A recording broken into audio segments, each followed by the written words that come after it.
더불어민주당 경기 화성병 권칠승 의원은 국회 보건복지위원회 소속으로 올해 여러 가지 일들을 부지런히 한 것 같습니다.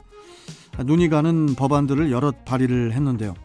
자, 핫이슈 인터뷰 더불어민주당 경기 화성병 권칠승 의원 연결해서 이야기 나눠보도록 하겠습니다. 자, 권칠승 의원님 안녕하세요. 네, 안녕하십니까. 권칠승입니다. 네, 반갑습니다. 네. 의원님, 네. 이 직장 어린이집 설치 의무 기준을 확대하는 내용의 영유아 보육법 일부 개정 법률안을 대표 발의를 하지 않으셨습니까? 예, 그렇습니다. 코로나 상황이다 뭐다 해서 이 아이들 맡길 곳이 마땅치 않은 부모들에게는 관심이 가는 그런 대목일 것 같은데 이 네. 부분부터 좀 설명을 좀 해주시죠. 예, 뭐 다 예상하시겠지만 최근에 우리나라 어린이집 정원 대비 현원이 조금씩 이제 줄어가고 있는 추세입니다. 네. 그런데도 여전히 이제 많은 학부모님들이 어린이집 신청에 또 어려움을 겪는 경우들은 또 여전히 많이 있습니다. 네. 그래서 이제 맞벌이 부부들이 이제 선호하는 직장 어린이집 설치를 기준을 조금 완화하는, 현재 여성 근로자 300인 이상 혹은 상시 근로자 500인 이상으로 되어 있는데요. 이걸 그냥 상시 근로자 300인 이상으로 완화를 했습니다. 네. 네.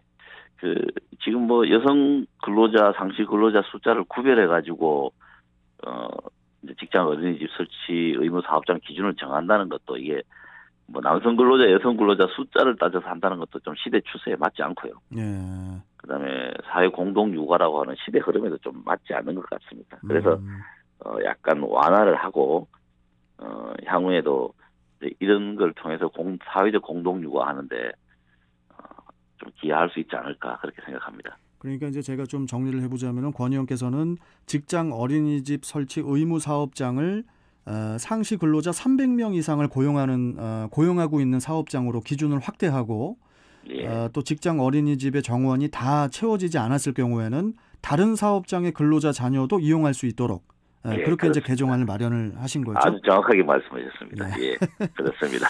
자, 그리고 우리 권 의원님께서 발의하신 내용들이 되게 많은데 그 친절한 의사법이라고 발의를 하셨어요. 이게 지금 무슨 법안입니까? 친절한 의사법? 예, 지금 뭐 최근에 뿐이 아니라 언제 우리나라 이제 병원의 의사 선생님들이 워낙 환자가 많고 바쁘다 보니까 네. 진료를 받고 이제 환자 본인의 질병에 대한 설명을 받아도 그 너무 빠르고 그다음에 아주 친절하게 자세하게 설명할 수 있는 여유가 못 되다 보니까 집에 와서 특히 어르신 같은 경우에는 뭐 어려운 의학 용어나 이런 내용들을 들었기 때문에 정확하게 내용을 잘 모르는 경우가 많습니다. 많죠. 예. 그래서 이제 이런 부분들을 좀 해소하고자 이제 요청을 하면 질병에 대해서 서면으로 간단하게나마 서면으로 그 질병의 내용 그리고 향후에 어떻게 해야 된다 이런 내용들을 서면으로 받아볼 수 있도록 이제 그렇게 의무화하는 그런 그 법안입니다. 그러니까 지금도 이제 뭐 돈을 더 내면은 15분 진료제도 이런 게 있긴 하지만 이제 실제로 뭐 이런 걸 이용하기에는 쉽지 않은 상황이니까 이제 뭐 우리가 흔히 3분 진료 이렇게 이야기하는데요. 그거에서 오는 여러 가지 폐단들을 해결하기 위해서 이런 법안을 만들었습니다. 그런데 권칠승 의원님, 네. 지금 말씀하신 내용대로라면 이제 환자가 원하면은 뭐 진단명이라든지 뭐 증세 또 치료 방법 등을 이제 서면으로 좀 제공받을 수 있도록 하는 네, 그렇습니다. 그런 내용이 이 법안에 들어가 있는데 그런데 네. 좀 이 내용을 의료계에서는 반발이 되게 거세다고 하는데 이게 지금 반발이 거센 이유가 뭘까요? 예, 의료계에서는 좀 이제 불편할 수 있죠. 조금 그렇지만 국민들 전체를 상대로 하는 공공적 그 의미가 큰 그게 이제 의료 서비스니까 또 이런 부분들이 또 활성화되면은 의료 수가 부분 문제 이런 것들도 동시에 고려해야 된다고 생각합니다. 네. 그리고 지금 그 의료법 일부 개정 법률안 내용 안에 지금 그 국정감사 후속 법안으로 이제 유령 수술 및 대리 수술 근절에 대한 내용도 들어가 있더라고요. 네네, 그렇습니다. 이 부분도 좀 설명해 주시죠. 예, 뭐 잘 아시겠지만 뭐 의료기기 판매업자 혹은 또 간호사들한테 예. 이제 불법적으로 무면허 시술을 시키는 경우들이 예. 이제 종종 보도가 됩니다. 네. 그래서 국민들이 많이 좀 불안해하고 있는데 이런 경우에 그런 무면허 이제 시술을 시킨 경우에도 보면 해당 의사는 해당 의사는 면허가 3개월 정지밖에 안 됩니다. 그렇게 되어 있고 무면허로 시술을 한 사람은 예. 5천만 원 이하의 벌금이나 혹은 5년 이하의 징역 이렇게 돼 있거든요. 그래서 이거는 상당히 형평성에도 안 맞고 법의 취지에도 안 맞습니다. 우리나라 형법에 보면은 시킨 사람, 교사한 사람, 시킨 사람과 실제로 실행을 한 사람은 똑같은 그 수준으로 처벌하도록 그렇게 되어 있습니다. 그런데 의료법은 이런 부분에 있어서 형평성이 많이 어긋나 있습니다. 그래서 이런 경우에는 이제 그 유령 수술이라고 하죠. 유령 수술을 시킨 사람도 예.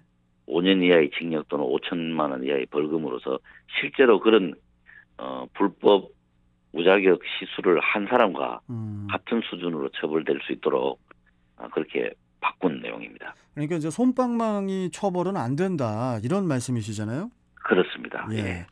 자, 그리고 뭡니까 이 보행자들의 간접 흡연 피해를 줄이기 위한 방안으로 네. 그 흡연실을 설치해 가지고 금연과 흡연 공간을 명확하게 구분을 하는 이 국민건강증진법 일부 개정안을 또 발의를 하셨는데, 예, 그렇습니다. 이 부분도 좀 짚어주시죠.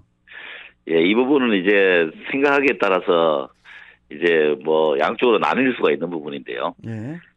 지금 이제 흡연 시설을 없애고 금연 시설을 많이 늘림으로 인해서 실제로 금연율을 높이겠다고 하는 게 현재까지의 이제 제도의 방향이었다고 치면 결과가 어땠냐면 흡연율이 안 줄어들고 있습니다. 예, 그대로 유지가 되고 있거든요. 그래서 그렇다면 이제 좀 더 생각을 바꿔서 뭐 아예 흡연을 불법화한다든가 뭐 담배 제조를 그냥 못하게 한다든가 이런 쪽으로까지 제도가 안 나간다면 차라리 어차피 담배 피울 사람들은 좀 격리된 장소에서 담배를 피울 수 있도록 해줌으로써 담배를 피우지 않는 사람들의 건강을 보호하는 게 오히려 좀 더 유력한 건강을 보호하는 유력한 방법이 아닌가.